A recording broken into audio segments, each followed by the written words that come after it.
अध्यात्म विश्व विज्ञान यूट्यूब चैनल के सभी प्रेमी पाठकों का हार्दिक स्वागत समादर करते हैं। मित्रों, कर्म ऐसा विषय है कि इस विषय में हम बार बार यानी संशय भ्रम के शिकार होते ही रहते हैं। कर्म के विषय में हम जितना ज़्यादा सोचते हैं उतने ही उलझन में फंस जाते हैं, क्योंकि कर्म, अकर्म, विकर्म, सत्कर्म, स्वभाव धर्म, स्वभाव कर्म, स्वकर्म आदि अनेक प्रकार के इसके विभाग बन जाते हैं। और इसी उहापोह को टालने के लिए आइए हम सद्गुरु भगवान श्री मायानंद जी चैतन्य इनका मार्गदर्शन प्राप्त करें। बुद्ध सूक्त में कर्म शीर्षक से भगवान श्री मायानंद जी चैतन्य इनकी सूक्तियाँ संकलित की गई है। आइए कर्म शीर्षक से प्रस्तुत इस अंक में हम श्री मायानंद जी चैतन्य इनका कर्म इस विषय में मार्गदर्शन प्राप्त करें। कर्म प्रारब्धानुसार होता है। कर्म प्रारब्धानुसार होता है और कर्ता भाव त्याग दिया तो पूर्व प्रारब्ध का भोग कर ही उसकी समाप्ति होती है। संग रहित बुद्धि से किया जाता है वह कर्म है। ब्रह्मदेवकृत यज्ञ, दान व तप इन्हें कर्म संज्ञा है। कर्म अविद्योपाधिक तेजस अवतार रूपी पितामह ब्रह्मदेव अर्थात द्वितीय प्रजापति द्वारा निर्माण हुआ है।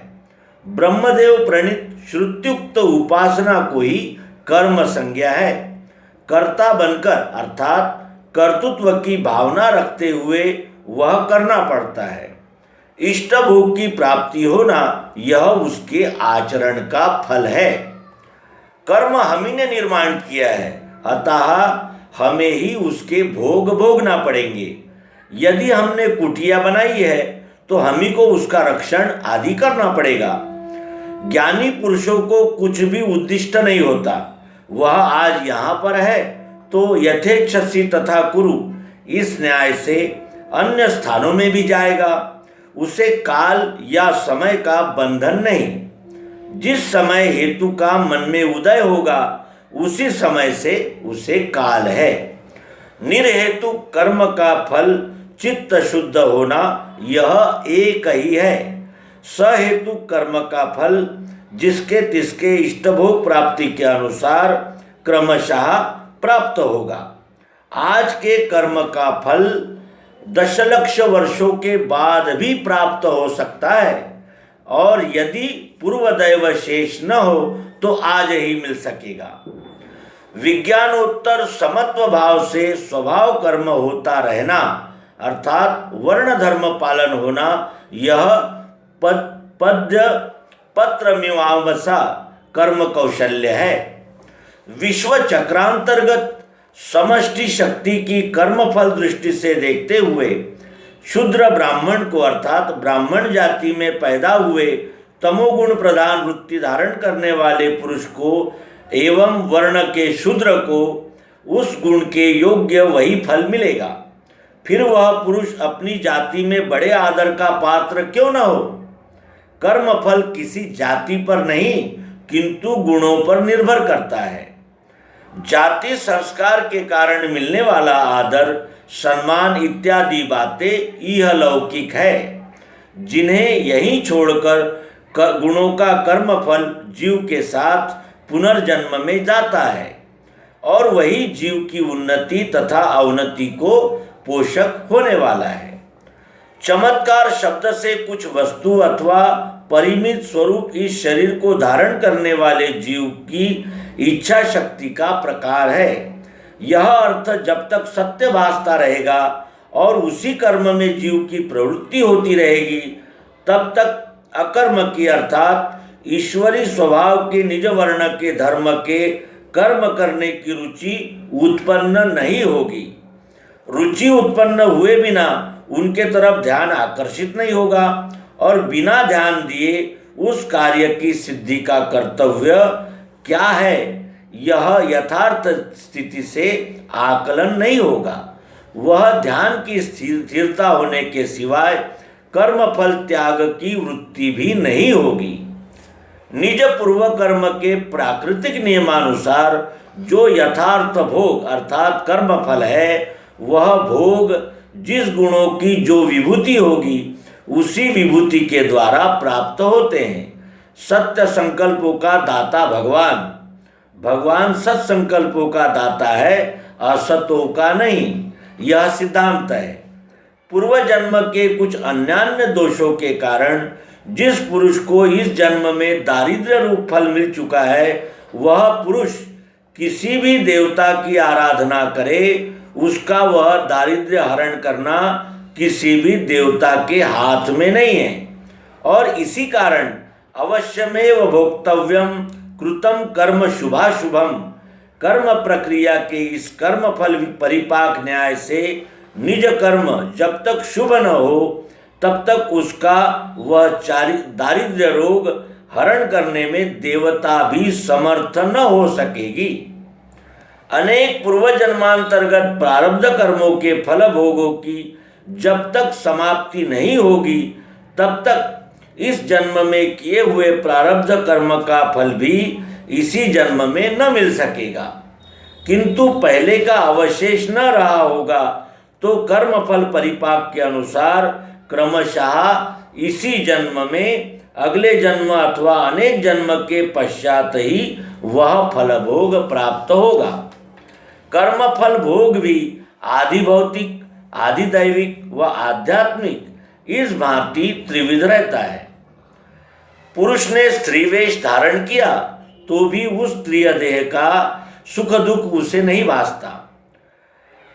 पुरुष ने स्त्री वेश धारण किया तो भी उस स्त्री देह का सुख दुख वह नहीं भोगता, केवल बाह्यता ही वह उस तरह का बतलाता है। किंतु उसका अधिकांश कर्म अर्थात एक्शन स्त्री का बन जाता है।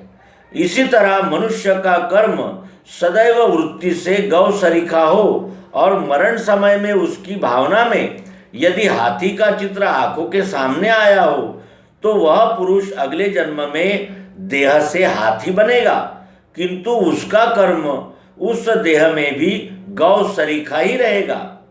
कर्म व भावना के भेद से जन्मांतर्गत देह बनने में इस तरह भिन्न भिन्न परिणाम हो जाता है। यह वापी स्मरण भावम, इसमें का तत्व यही है। जो जस करे सो तस फल चाखा, यह कर्म विपाकानुसार न्याय अर्थात परिणाम ठहरा हुआ है।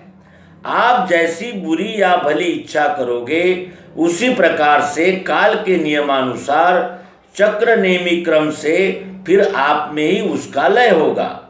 यदि आप पत्थर पर बैठने की इच्छा करोगे तो वह बैठने देगा, और सिर फोड़ने की करोगे तो वह वैसा ही फल देगी।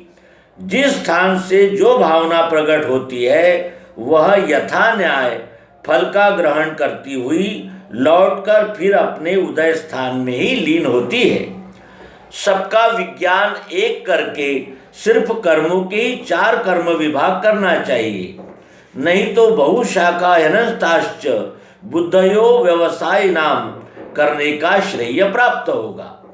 कर्ता बनकर अपनी ओर कर्तृत्व का अहम भाव धारण करके किया हुआ कर्म सिद्धि को प्राप्त नहीं होता, कारण वस्तुतः प्रकृति जन्य कर्म ही सर्व कर्मों के कर्ता रहते हुए भी जो अपनी ओर ही कर्तृत्व का अहम भाव धारण करता रहता है वह अहंकार विमूढ़ात्मा है, और ऐसे पुरुष को कर्म सिद्धि प्राप्त नहीं होती। जो कुछ भी कर्म किया जाता है वह कर्म होने के लिए क्षर प्रकृति में के अधिष्ठान अर्थात शरीर, कर्ता अर्थात सूक्ष्म अहंकार, करण अर्थात इंद्रियां, चेष्टा अर्थात प्राणों के कर्म और दैव अर्थात पूर्व कर्म, यह 5 कारण होना चाहिए। और उसमें 3 प्रकार की शक्ति की सहायता होने की भी आवश्यकता हुआ करती है। इनके बिना कोई भी कार्य नहीं हो सकता। पूर्व समय में ब्रह्मदेव ने नारायणकृत 4 वर्ण कायम करके स्वयं निर्माण किए हुए कुल के लिए देवों की कल्पना की और ऐहिक इष्टभोग के कर्म जीवों के लिए लगाए। महर्षियों ने ब्रह्मदेव का कुलकर्म और नारायणकृत वर्ण कर्म यद्यपि कायम रखा, फिर भी पाप की कल्पना लगा दी। महर्षियों के यह कर्म करने से यद्यपि पुण्य प्राप्ति नहीं है, तथापि उन्हें न करने पर पाप लगेगा, यह भावना उत्पन्न कर दी। पुराणों ने वर्ण कर्म छोड़ दिया और ब्रह्मदेव का इष्टभोग प्राप्ति का कुल कर्म भी ऐहिक दृष्टि से उड़ाकर उसके बजाय पारलौकिक कल्पना स्थापित कर दी। इस तरह उस समय में ब्रह्मदेव के तथा महर्षियों के भी कर्म उत्पन्न होकर स्वर्ग तथा नरक संबंधित भावनाएं भी निर्माण हुई। अर्थात कर्मों की घटना तथा परिवर्तन होकर स्वकर्म से यह लोक में ही श्रेय तथा प्रेय प्राप्त होते हैं। यह जो नारायण की पुरुषार्थ की कल्पना थी, उसका लोप हुआ। ज्ञानपूर्व समय में जो कर्म अबुद्धिपूर्वक किया है, उसका कर्मफल भोगना ही पड़ता है। भोग से कर्म समाप्त होता है। उस अवस्था में घबराना नहीं चाहिए। तुका मणे उगे रहा, जे जे होते ते ते पहा। जल सृष्टि से कोई वस्तु यदि नदी में डाल दी तो वह समुद्र में मिल चुकी, यही समझना चाहिए। बहते हुए यद्यपि वह समुद्र तक पहुंची नहीं है, तथापि समुद्र की ओर बहते रहने से वह समुद्र में अवश्य ही पहुंच जाएगी। मम वर्तमानुवर्तन्ते मनुष्याः पार्थ सर्वशः में प्रकृति के कर्मगति का न्याय यही कहा गया है। ऋषियों के अर्थात जाति के व ब्रह्मदेव के अर्थात कुल के कर्म संस्कार के पुट ब्राह्मण जाति के पुरुषों की बुद्धि पर इतने चढ़े हुए हैं कि उन्हें ज्ञान हो जाने पर वे अपनी जाति तथा कुल के कर्मानुसार फिर जाति तथा कुल में उत्पन्न हुए तो भी वहाँ पर वर्ण कर्म की ओर उनका चित्त अधिकाधिक जाता है और जाति कुल के कर्मों की ओर उनका ध्यान ज्ञान संस्कार के कारण कम जाता है। इस तरह आगामी जन्मों में पहले कर्म संस्कार के पुट नष्ट होते जाते हैं और अंत में वे ब्राह्मण वर्ण मूलक जन्म में प्राप्त होकर दिव्य चक्षु के निश्चय से उनसे शुद्ध वर्ण स्वभाव का कर्म होगा और वहाँ पर वे मुक्त होंगे। जिन्हें ज्ञान यकायक नहीं होने पाता, उन्हें इस तरह उत्क्रांत अवस्था प्राप्ति में वह अंत में दृढ़ होता है। इसीलिए सर्वधर्मान परित्यज्य ऐसा श्री कृष्ण जी ने कहा है। तुम मुक्त हो ऐसा अर्जुन को नहीं कहा। मोक्ष इष्यामि मा शुचः यह कहा, उसका उद्देश्य यही है।